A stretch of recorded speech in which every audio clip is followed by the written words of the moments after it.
Olha, a gente vê o nome Bradesco por todo lado, né? É um verdadeiro império financeiro.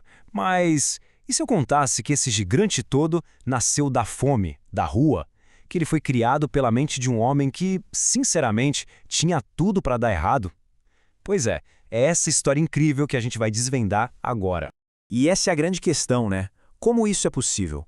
Como um jovem que chegou a dormir na rua, que nem terminou a escola, conseguiu fundar um dos maiores impérios financeiros da América Latina?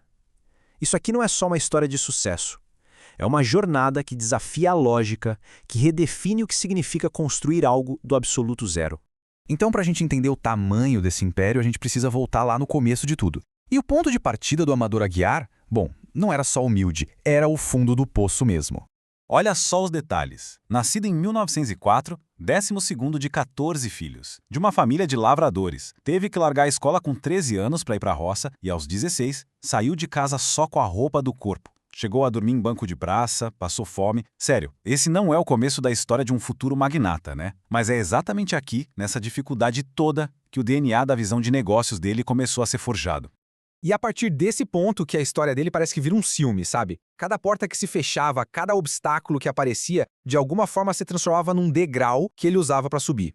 Dá uma olhada nessa linha do tempo. Nos anos 20, ele vira tipógrafo e até perde parte de um dedo num acidente. Mas ele não desiste. Começa a estudar por conta própria. Aí, com 21 anos, consegue um emprego de office boy num banco. E o grande salto acontece em 1943. Ele é chamado para salvar uma casa bancária que estava quase falindo.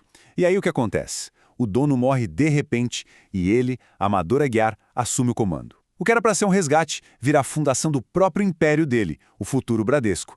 Inacreditável. Ok, agora ele está no comando. O caminho mais fácil seria o quê? Copiar os outros bancos, focar na elite, mas ele fez justamente o contrário. Ele olhou para trás, lembrou das próprias origens e teve uma ideia de banco que, para aquela época, era uma coisa completamente radical. E a filosofia dele pode ser resumida nessa frase: atender quem os outros bancos ignoravam. É simples e genial. Enquanto todo mundo brigava pelos mesmos clientes ricos, ele olhou para a base da pirâmide. Ele viu um oceano de clientes onde os outros só conseguiam enxergar risco. E quem eram essas pessoas? Eram os pequenos comerciantes, os funcionários públicos, os agricultores. Gente que os bancos tradicionais simplesmente não queriam. E ele não só abriu as portas para essa gente, ele ensinou a usar cheque, a ter uma conta. Foi uma verdadeira revolução silenciosa no sistema financeiro. Mas, claro, uma visão genial não sai do papel sozinha, né? Precisa de um motor para fazer a coisa acontecer. E o motor do Amador Aguiar foi a inovação. E ele usou a tecnologia de um jeito que ninguém esperava. Vamos colocar em perspectiva. Em 1962, o Bradesco foi a primeira empresa da América Latina a usar um computador. Pensa nisso, 1962. Depois, lançou o primeiro cartão de crédito nacional em 68. E nos anos 70, criou os primeiros caixas de autoatendimento. Ele não estava só acompanhando a tecnologia, ele estava literalmente décadas à frente do seu tempo. Um verdadeiro visionário. E essa comparação deixa a estratégia dele muito clara. De um lado, os bancos tradicionais focados nos grandes centros, competindo pela elite. Do outro, o Bradesco do Aguiar, indo para o interior, para as zonas rurais, comprando bancos menores e, o mais importante, incluindo milhões de brasileiros que nunca tinham pisado numa agência bancária antes. E o resultado disso tudo? Tá nesse número aqui, 5.564. Em 2010, o Bradesco se tornou um único banco privado presente em absolutamente todos os municípios do Brasil. É uma escala absurda. A visão era simples. Onde tivesse um brasileiro, tinha que ter uma agência do Bradesco por perto. Mas a história não acaba no sucesso do banco.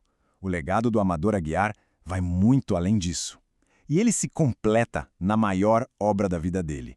Uma obra que conecta tudo, que volta lá para o começo da sua própria história.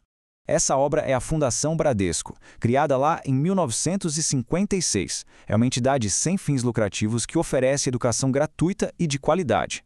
Pensa na simbologia disso. O homem que teve que abandonar a escola para trabalhar, dedicou sua vida e fortuna para dar educação a milhares de outras pessoas. É o ciclo se fechando da forma mais bonita e poderosa que se pode imaginar. E os números do impacto são de cair o queixo. São 40 escolas, mais de 42 mil alunos por ano. Mas olha esse último dado.